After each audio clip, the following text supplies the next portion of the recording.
Yes, air raids on the towns of Britain might have happened within a few hours of war beginning. May have happened by the time you see this. May happen at any time. Let's keep that well in front of our minds when we think of this queer new business of evacuation that's rooted up so many people and put them down in unfamiliar places. Within 48 hours of war, 1 million children were miles away from their homes in the comparative safety of the reception areas. What a moving job. And just think what far-reaching consequences it may have. Consequences that perhaps very few of us today are able to foresee. For this is by far the greatest experiment of the kind that has ever been undertaken in any country. Here we have this vast army of children. The citizens, let us hope, of a happier world of tomorrow, taken from the streets of the towns and transplanted into the simpler, healthier life of the country. A sudden reversal of all that has been going on since our industrial age began.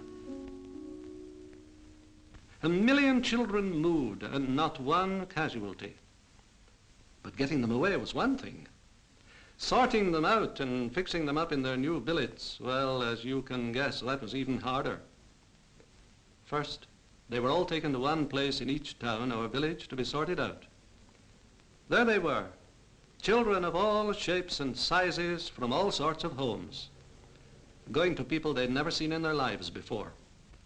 The miracle is that so large a proportion settled down first shot to this unexpected new life as to the manner born.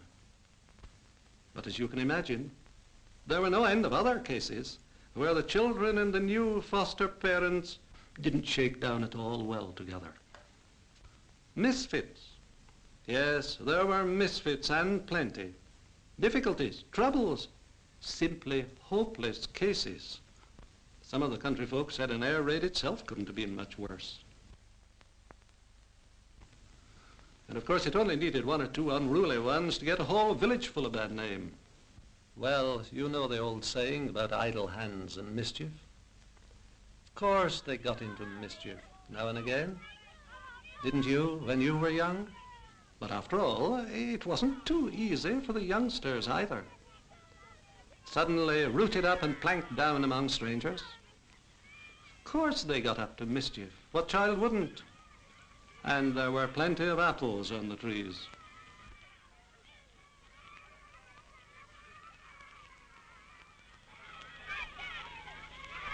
Some of the toddlers' mothers found country life a bit lonely too. You know, no movies, no neighbors, no shops. Took a bit of sticking out those first few days. Yes, difficulties there were by the score.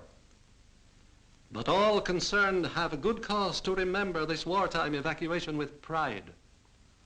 Because in overcoming those difficulties, they've given so wonderful a demonstration of kindliness and good neighborliness.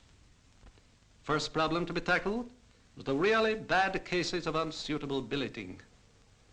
Carefully, patiently, the process of investigating hardships and readjusting billets where necessary was begun. And this, of course, is a job which goes on continuously. How can we ever praise enough the wonderful welcome that so many hundreds of thousands of kindly country people have shown to these town children? They couldn't have been sweeter to the children if they'd been their own. Time after time, this has been truly said. Homely folk, most of them, like you and me, they buckled to and overcame difficulties that would have tried anyone's patience. This good soul already had 4 evacuees in her home when the billeting officer told her that they were having trouble in fixing up another youngster. So she made it 5. Can't forget the fishes, ain't I? And she's still smiling. Children found themselves in homes of every kind, but wherever they went, most of them were soon settled down in their new surroundings. Shyness didn't last long, whether they found themselves in country mansion or in laborer's cottage.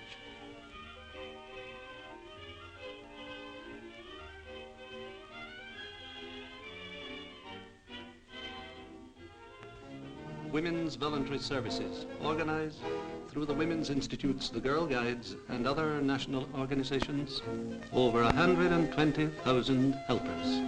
Sewing, making men of parties, hard at it. Sorting clothes and boots kindly given by people for the children whose parents can't afford them.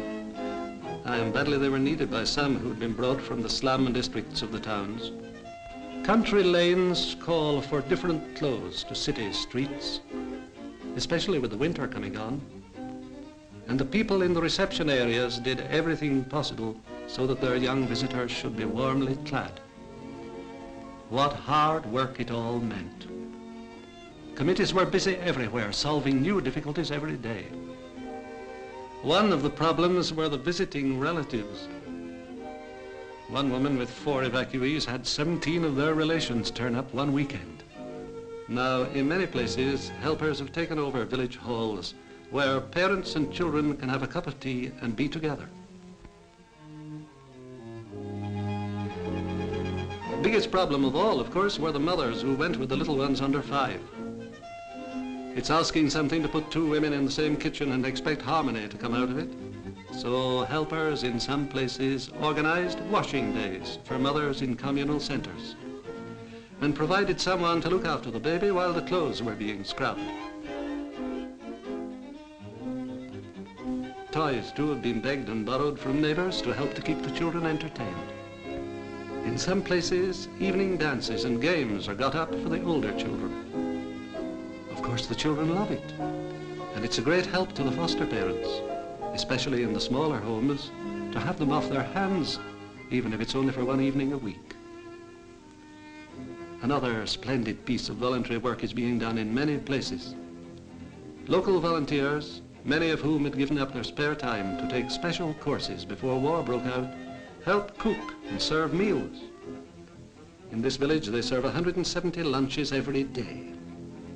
And they certainly seem to have got some good customers. 50 of the children you see here, by the way, are having kosher meals. They are refugee Jewish children who are finding in this English village simple kindliness and common humanity. Meals for mothers, too, are provided for a few pennies every day, and this also helps to relieve the strain on the village people's own kitchens.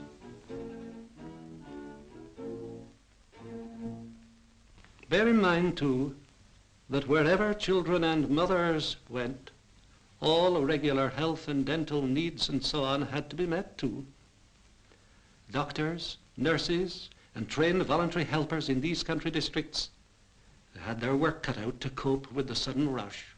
Here's one of the emergency hospitals. When the town child goes into the country not knowing one kind of berry from another, you can guess what happens. Amongst those who were moved were blind, invalid, and delicate children. These youngsters, for example, are all from special schools. Here they're having the time of their lives at one of the big seaside holiday camps that the government took over for them. Bit better this than cramped streets and smoky chimney pots. And yes, the all-important business of being born didn't stop either. All these young heroes had to choose this particular time to make their appearance into the world. In all, 3,500 evacuee babies were born during the first 6 weeks.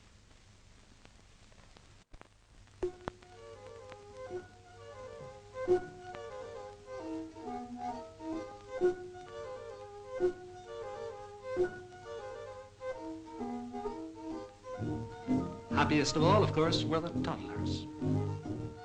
Some of them were looked after in big country houses turned into nursery centers with resident nurses and teachers. A joy to look at them, isn't it?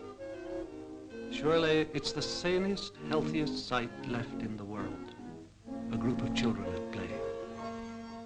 This one thing alone would make evacuation well worthwhile. For it not only means that the youngsters are taken bodily out of harm's way, but that they may still know nothing but the happiness of childhood. If only it didn't take a war to enable these children to know the joys of the open air to see the flowers, the trees, and the birds. Will they remember it wistfully as a lovely holiday? Or will it make them determined later on to get away from bricks and mortar?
Yes, here they are, well cared for, untroubled, happy, and, please God, safe.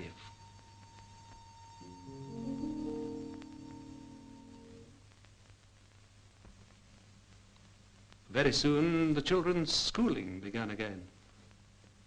The visiting teachers and the country teachers share the school between them. Local children have games and outdoor work for half the day, while the newcomers use the classrooms and turn about. And even school under these new conditions isn't half bad. Lots of the teachers are making the most of the opportunity for the children's benefit, teaching them about the places they're living in and the fascinating life of the countryside. Will they ever forget these lessons?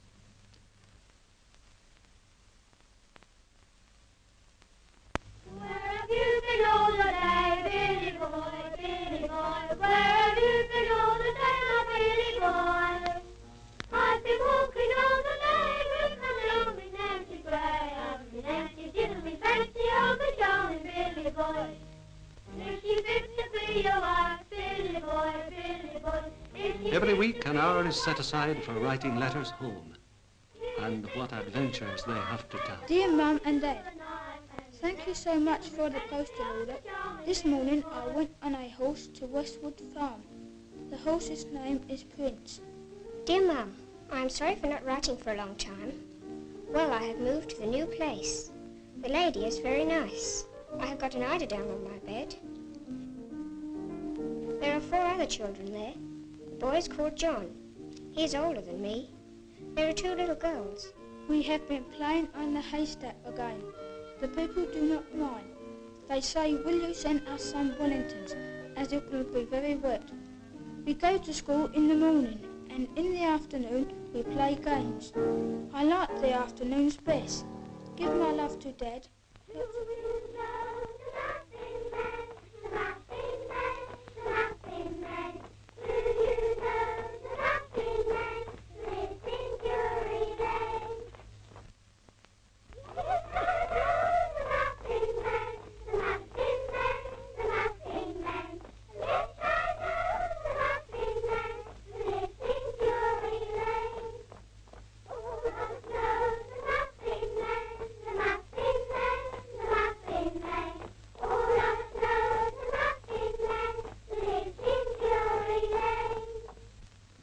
Lots of the children are in large houses, right away from schools, including some of the loveliest old country houses in Britain.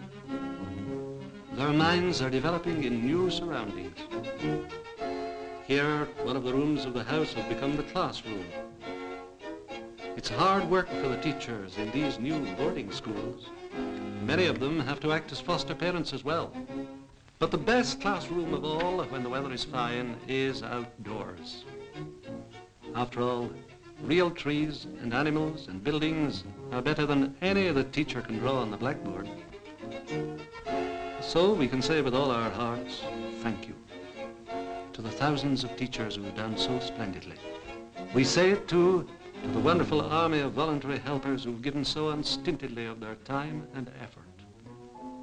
To the parents who've put their duty to their children first. And above all, to those great-hearted folk in country towns and villages who are doing all they humanly can to help others at this time of need. It's due to them that over 500,000 children are now settled in wartime homes outside Britain's danger areas.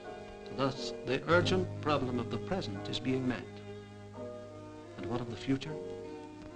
Who can doubt that out of this vast migration of town children to rural areas, great good will come in the years ahead? Who can doubt that all this comradeship and self-sacrifice will result in friendships and happy memories that will remain when the grim realities of today are past? Already, fresh air, good food, and regular hours are working wonders. The children are gaining in weight. They're fitter, stronger, more alert. They're gaining experience that'll benefit them all their lives. They're learning the pleasures that only begin where the city pavements end. Our towns have become too big, too crowded. For years, sensible people have said it. It may be that in getting together to master this vast wartime problem, we've taken a bigger step than we know towards happier living when we are again at peace.